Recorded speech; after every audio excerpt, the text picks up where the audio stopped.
Hi everybody and welcome back to Small Caliber Arms Review. Today in this pretty red box I got a rifle here that was announced at the end of 2018. It would be new for 2019. So here we are a quarter of the way through 2020 and it's finally out, imported from Turkey. This is the Winchester Wildcat. Let's open this box up and see what's inside of it. All right, here it is, just a plain old cardboard box. Open it up.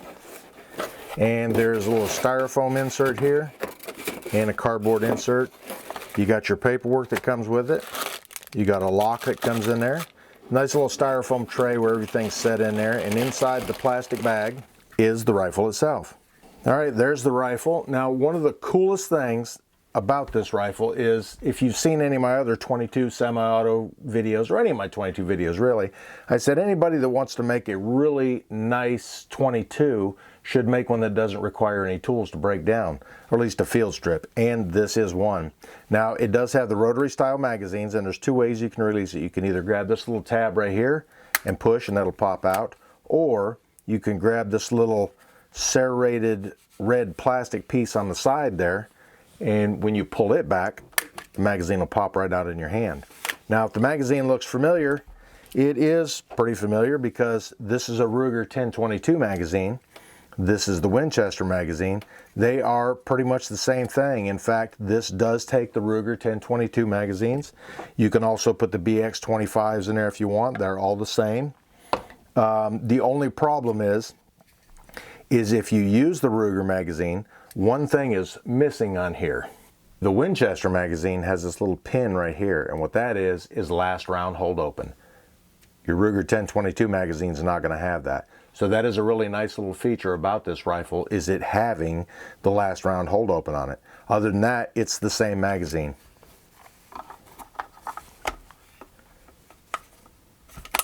They do fit in there. And it's a pretty nice fit too. And they eject the same way. Pop right out in your hands. Now, another nice feature about this magazine is that you've got this little wheel right here which will help you load it. It takes the tension off the spring there, so all you got to do is just roll it over and drop your rounds in there, or you can push them in there like normal. They recommend you do not take these apart for cleaning, but just to spray your solvent in there if you need to, shake it around a little bit, dump it out, let it air dry, or use a little bit of compressed air to blow it out. All right, now let's take a look at how this thing comes apart, because this is a really cool feature about it. Now, it is a semi-auto. It's got your charging handle on the side there.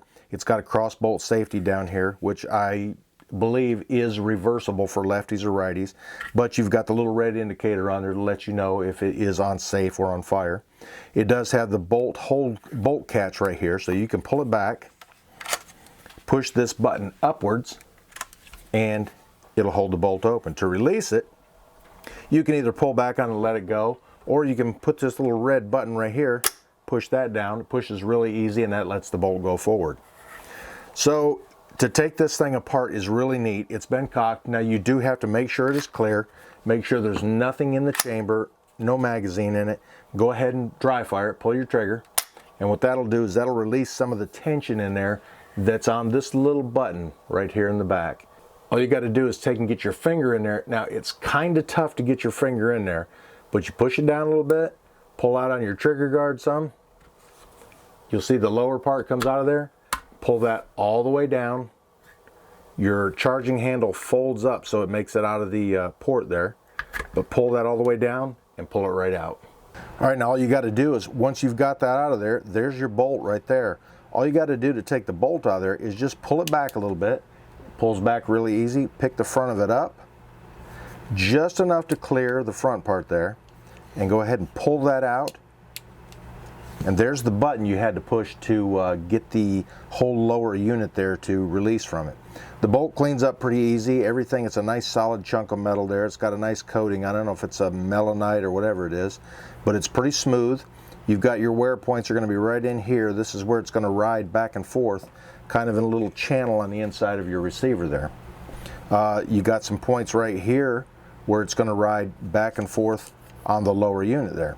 All right, all you got to do to put it back together is take that button right there, push it in the hole in the back there where it goes, pull your bolt back, drop it right down in there. Now, you want to be careful with it. This is all some sort of polymer, some sort of plastic or whatever. So it kind of makes me, I was really excited when I got this one until I took it apart and really looked at it. This is all polymer. Your receiver itself is all polymer also. Now your receiver doesn't have any numbers on it. All your numbers, your ID numbers, are going to be on this part right here, on the lower unit part of it, and on the bottom of your barrel there's also numbers on it. So you'll know that everything matches there, but there is nothing on here. And with this being polymer, it kind of makes me wonder, you know, what kind of longevity it's going to have. Now we're going to get it out on the range and give it a few shots. We'll probably give it a bunch of shots to see if there's any, if we notice any kind of wear. But inside here is where that bolt is going to be riding back and forth in there. Now I'm going to take the barrel off here. You don't really need to take the barrel off to do any kind of cleaning or anything, because once you've pulled that lower part out of there, you've got easy access. Right here in the back is where your button was. So you can take and run a rod all the way through there if you need to, all the way out the front of the barrel. You could drop a bore snake in there if you wanted to. But the nice thing about this is it allows you to put your cleaning rod from the breech end to the muzzle, and that's the way you really want to clean them out anyways. When you got like the Ruger 1022s and stuff, you really are forced to go from the end of the barrel into the breech end there, and that's not the ideal way to clean it, because you don't want to risk damaging the muzzle end of the gun. Now in the muzzle end here, you've got a ramp post front sight. Your rear sight is a ghost ring sight that's mounted on top of the polymer receiver there. They are adjustable, and one of the cool things about this is you don't really need any tools to do much to it, but the couple tools that you do need are going to be mounted right here on the side of the receiver. You've got two Allen wrenches there. Your bigger Allen wrench takes the two bolts out that holds the barrel into the receiver or into the stock, and your smaller one is the one you're going to use to adjust your rear ghost ring sight. There's one little tiny Allen screw on there you need to adjust, and you can move it up or down depending on the distance you're shooting at. But I want to show you real quick. We're going to go ahead and take the barrel out of the stock there, because I want to show you what I found when I took it apart. Go ahead and pull your Allen wrench out of there, and there are two screws. There's one that's kind of at an angle, and both your screws are the same length. They're just an Allen head screw. You've got that one, and then right inside here where you pulled your fire control group out at, you've got another Allen wrench back there, or Allen screw. They are not captive units, they will fall out, but the two screws are identical. And then go ahead and pop your receiver and barrel and everything out of there. Now the buttstock itself is really light. It's got this skeletonized shoulder piece there, buttstock on it. It's got a nice sort of a vertical pistol grip on it. So really it's a pretty comfortable one. Another nice feature on it is you've got this cover on here. You've got a little piece of a rail on the front.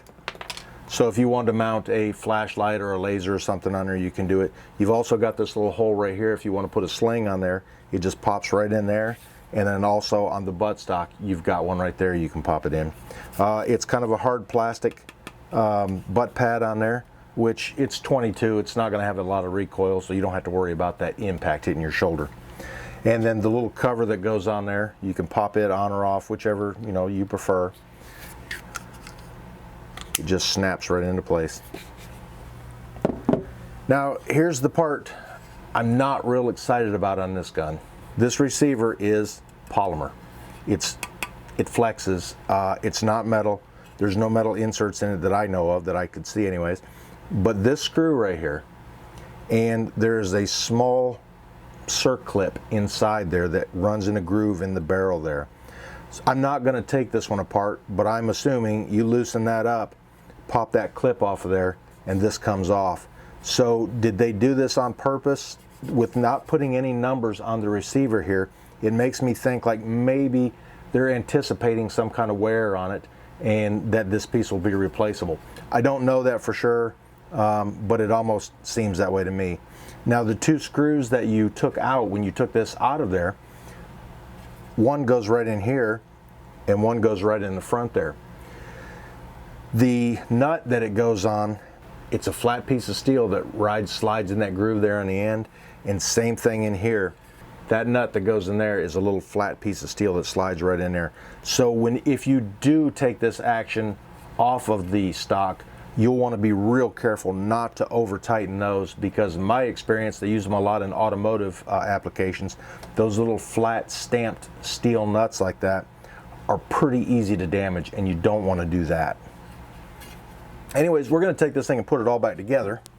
Reassembly is a piece of cake. Drops right down in there. Fits in there pretty solid. Put your 2 screws back in it. And like I said, you don't want to over tighten these.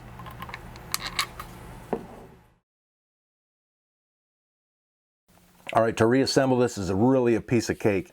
You've got this little bump or nub or whatever with a little tab on it right there in the front, and you'll take your charging handle and kind of roll it up. It does pivot back and forth, and that makes it easier to get it in and out of the stock. You want to roll that up, take and put it in there just like that. You'll put the little tab piece in there. You'll see a little slot right there where that little part goes in.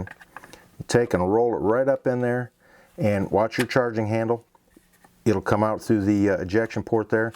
Just roll it right in, and you'll have to take this button and push it in a little bit just to get it started. Once you've got it started, that's it. So field stripping this gun is a breeze. It really is. Now there's a little bit of tension on that spring in the back there, so it's a little tough on the finger. You might want to get a pen or something and put it back in there. But you definitely want to make sure that the firing pin is released. Is a striker fired? So you want to make sure the striker is released. Push that in and pull down on that trigger guard a little bit, and it comes right out. Again, your bolt handle will roll a little bit. I had to take it back out because I forgot to put my Allen wrench back on there. And it just snaps in those little grooves there for safekeeping. And they do fit in there pretty solid, so you don't have to worry about them falling out. Then again, reinstall it is a piece of cake. It's done. Go ahead and function check it. Everything works. All right, I'm going to go ahead and load these magazines up. I'm going to load the Winchester mag, the Ruger 1022 mag, and the BX25. And I'm going to use some, of course, I got to use Winchester in the Winchester. These are 22 long rifle, 40 grain, 1300 feet per second. And I also picked up a box of the Winchester 222s. These are 222 rounds. It is 36 grain, 1280 feet per second. A little lighter, a little less velocity. We'll see how they do in cycling this semi-auto 22. Now let's go ahead and put 10 rounds of the Winchester Super X in the Winchester magazine. It's got this little wheel on the back there that you can kind of roll it around. It makes it a little easier to put the rounds in there. But they should load just like the Ruger 1022 magazines, and they do. I really don't see the need to have that on there. They're not tough magazines to load anyways. But if you want to, all you got to do is push it away from you, and that helps. I think it's actually harder to roll that wheel around than it is just to push the round in there. Make sure they're all the way in. All right, guys, it's a very cool, windy day out here on the range. So instead of being up there at the rifle range, I'm down here in the saloon where I got a little bit of shielding from the wind. I've got the Winchester Wildcat loaded up here with a magazine full of Winchester Super X. Like I said, these are the 40 grain, 1300 feet per second. We're going to see how they do. I've got it on the hydro sled here, the empty hydro sled. It's not loaded up with anything. So I'm going to take a few shots at my 15-yard target up there just to kind of get it dialed in to see where it's hitting at. And then we'll do a little torture testing because I've got a BX25 and I've got a regular Ruger 1022 magazine still loaded up with the Winchester Super X. And then we'll try some of the 222 round, 222, 22 long rifle, 36 grain, 1280 feet per second. And we'll see how they do. All right, we'll get one loaded in there.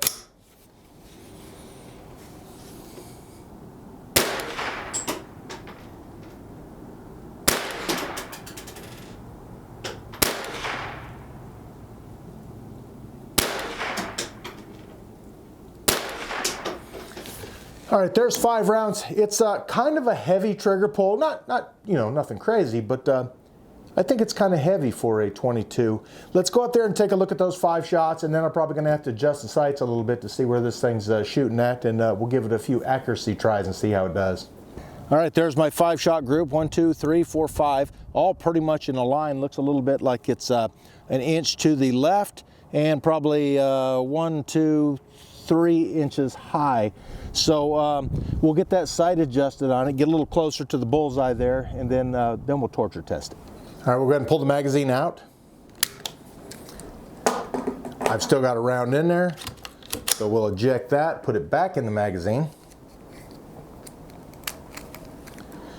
And again, I didn't bring any tools with me, but this one already has some tools mounted in it. So we'll go ahead and take it off safe, dry fire it, and then we can turn it up, push that button in, pull that receiver down, pull it all the way out. We'll get that wrench out of there, the little tiny Allen wrench that's in there, and adjust that sight. But we'll give it a try and see how it does. I'm going to go ahead and leave that out just in case I need to do it again.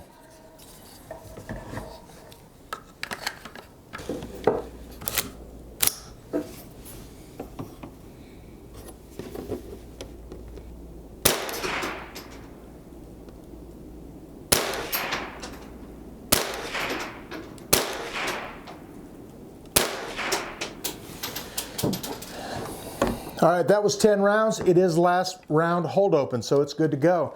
All you got to do when you want to release the bolt is this little button right here. It's kind of a little red loop. Push that down, and it releases the bolt. Now, I have an empty magazine in there right now, and we'll get that swapped out. All right, so there was my second 5-shot group right in there, kind of hitting the same area. I did bring it down some. I still need to bring it over to the right. So I'll do one more adjustment on it. Then we're just going to torture test this thing and see how it holds up.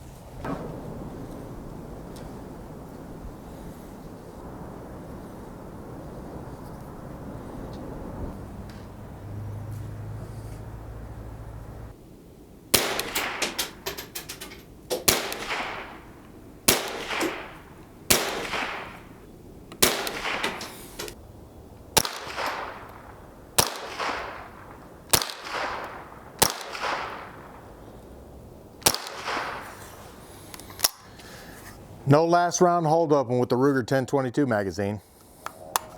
Now we'll try it with the BX25. Now I did find that it's a lot easier to load a magazine in there if you've got the bolt open because you're not pushing up against the bottom of the bolt. It's loaded in there. Let's see how it performs with this.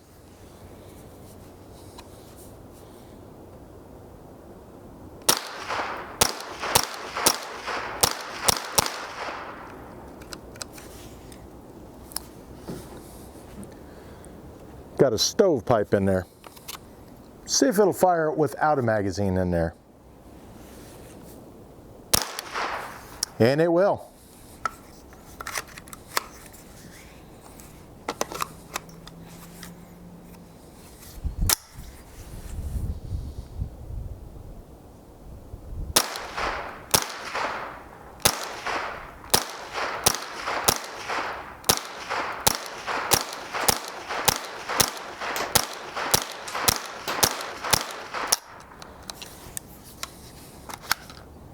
Empty magazine, empty chamber. So I had one feed issue, kind of a stovepipe there, and I was firing kind of rapidly, not terribly fast, but we'll get these magazines all loaded up again, this time with the 36 grain and see how they do. All right, these are the Winchester 36 grain, 1280 feet per second. We're gonna get the magazines loaded up here. Like I said, it's got this little assist wheel on here. I really don't, I don't see the need for it, I guess. These are not hard magazines to load. They load just as easy as the Ruger 1022 magazines. And I think they're, it's just, I don't know, it's a good feature to have on there if you want it, but they're not hard to load. We're gonna go ahead and get these loaded up. Now the rifle has a 18-inch barrel on it. And like I said, these were introduced in the end of 2018. They said these will be available for 2019, and that didn't happen, and that's because there was, in my conversations with Winchester, they said there was some sort of, importation problem that they had, and that's all cleared up, and now they are available here in the United States. I picked this one up on one of the online places, had it shipped to my local FFL, and I picked it up for 220 bucks. I think the MSRP on them is $299 or $250, I can't remember. But it's still, it's a brand new gun, so people kind of shy away from those a little bit. I think it's a pretty good gun. It's really lightweight. It's going to be something that's going to be easy to take out in the field and carry around with you. And my favorite thing about it is that it doesn't need any tools to field strip it, which is fantastic, because most of the time when you've got a semi-auto or even some of the bolt action 22s, you have to get the tools out, you have to punch pins out, you have to do all kind of things to get them apart so you can clean them properly, and this one just doesn't need all that, which is a really nice feature to have on a 22.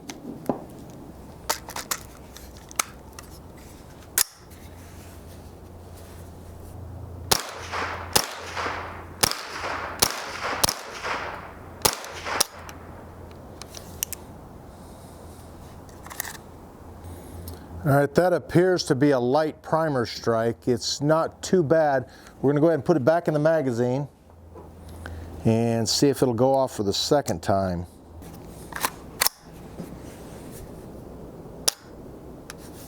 It's 22, it's cheap bulk ammo, so that could very well be the issue with that round.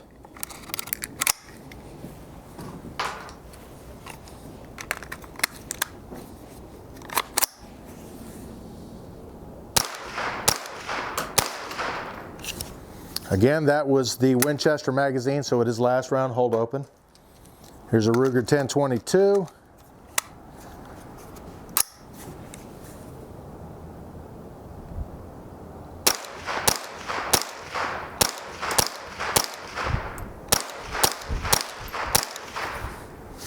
Those 10 rounds did flawless.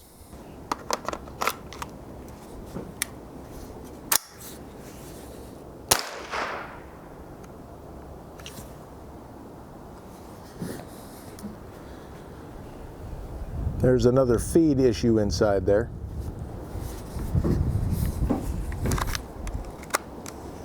I do like the bolt hold open on it. It's pretty easy to get to.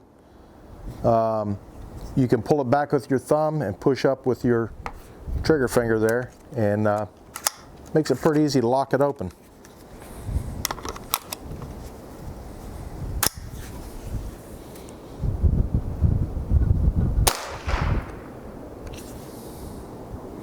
Another one, the exact same feed issue again in there.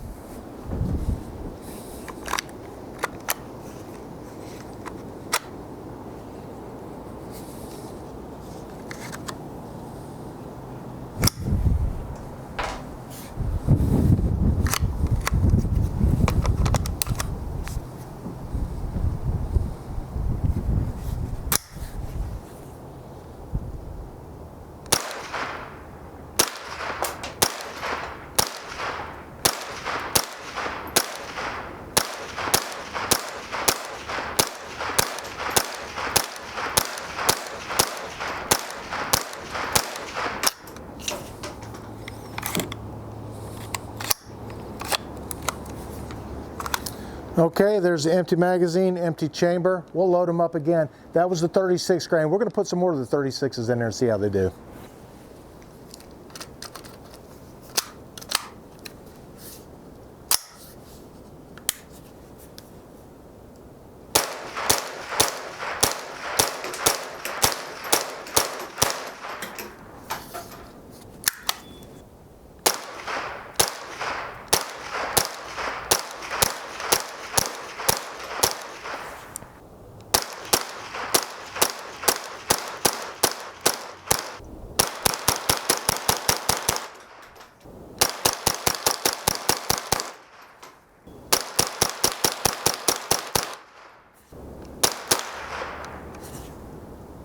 Another one of those misfeeds on the BX25.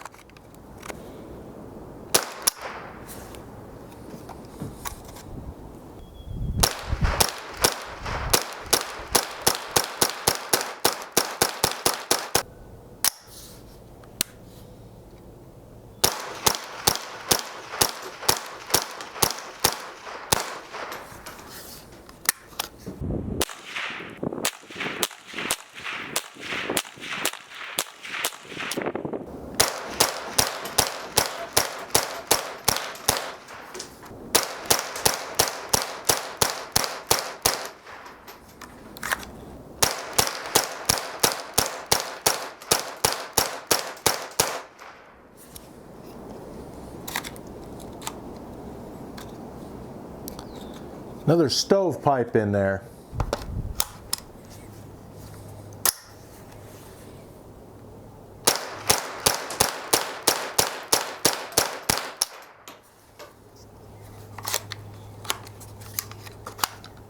Empty magazine. All right, this box is empty. The only thing I've got left is, let's see, 10, 20, 30, 40, 50, 60, 70. I've got 70 rounds of the Winchester Super X 40 grain bullets left. We're gonna go ahead and load those up and give it a try. All right, everybody, thanks for taking a look at the brand new Winchester Wildcat with me. It's a really cool gun. And like I said, it doesn't need any kind of tools for disassembly, which is my favorite kind. I've been waiting for this for a long time, and here it is. I did not fire all the rounds I had out there with me today. I fired about 250 of them, and this gun has gotten very dirty, even with those rounds. 22, inherently is a pretty dirty round anyways. And this is a really easy gun to take and clean up. Disassembly on this thing is a breeze, really it is. You don't need any tools to field strip it. You can take everything out and clean it up. Looking at the wear on here, there's a little bit of wear on the top of the bolt, a little bit on the bottom of the bolt. Other than that, it looks like it's in pretty good shape. I haven't noticed any wear on the rails on the fire control group, and I really don't see much wear on the inside of the receiver. Now that part is I'm gonna keep a close eye on that over the years, because I'm just not a big fan of the polymer receiver like that. There's been a lot of advances in plastics over the years, and it's probably nothing to worry about. So far, it seems to function just fine, except when I use the BX25 magazine. I did have most of my issues were with this magazine, with my stovepipes and my failures to feed, those two that got jammed up in there. I did have 2 light primer strikes while using the Winchester magazine. Now that could be the ammo itself. One of them did not fire even when I put it in the second time. The other one did fire when I put it in the second time. Anyways, that's the new Winchester Wildcat. Thanks for taking a look at it with me. If you could, hit this button over here to subscribe. Hit this button up here to check out some of my other videos. And I apologize for it being such a long video, but I fired a lot of rounds in it, and I want to see what the issues are with it. Thanks for watching Small Caliber Arms Review.